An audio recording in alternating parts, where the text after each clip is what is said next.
My name is Kate Coleman. I am currently chair of the Evangelical Alliance Council. I'm also a director of an organisation called Next Leadership, which is all concerned with developing leaders and improving the quality of leadership. And I've been a past president of the Baptist Union, and I'm involved in a number of different things.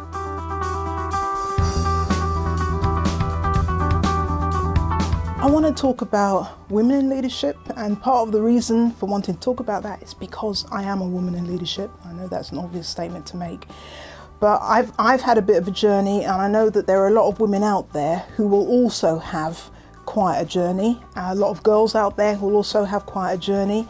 I became a leader when I was in my teens, and one of the things that really excites me about the Bible and about God is that there are many stories in the Bible about young women who God spoke to and God called to some kind of leadership role. Now, my experience was that I'd just finished some studies. I was looking to find out what I was supposed to be doing with the rest of my life. I hadn't been a Christian for very long, and I had gone back to London. I'd been studying in Southampton, gone back to London, and I was asking God, what do you want me to do with my life? And while I was in London, I just had this really strong sense that God was actually saying to me, come up by yourself to a mountain and I'll speak to you. So, you know, the way that I was thinking then was, well, where are there mountains in the UK? And the following day I was on London Underground, stood in front of a huge poster that said, visit Scotland, big mountain. So that's exactly what I did. Went up to Scotland. I was praying, I was asking God, what should I do?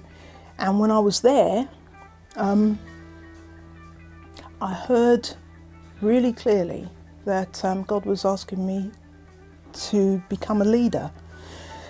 And there were two problems with that. The first problem was that I belonged to a church that didn't actually believe in women in leadership, and I didn't believe in women in leadership.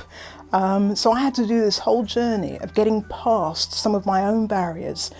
And these are the sorts of barriers I see sometimes with girls and with young women, that actually they don't believe that they can accomplish so much more because sometimes other people don't believe that they can accomplish a great deal. But one of the things I learned fairly early on is that God knows what He's put in us, and He knows what we're capable of accomplishing. He knows what we're capable of doing. And what we need sometimes is just to wake up to what God has said and what God has put in us and the gifts that we have and the capabilities that we have. There are actually things happening out there in our communities, in our schools, in our neighbourhoods that we can actually make a difference to. And sometimes I spend some time with younger women, just trying to encourage them to look about them, not looking just at the traditional things that girls are expected to do, but actually look about them. Think about the gifts that you have.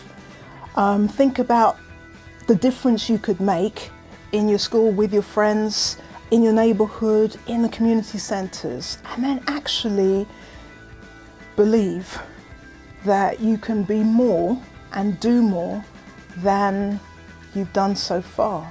I think if I had a message for girls, is that it's the message I got from God, which is time to step up.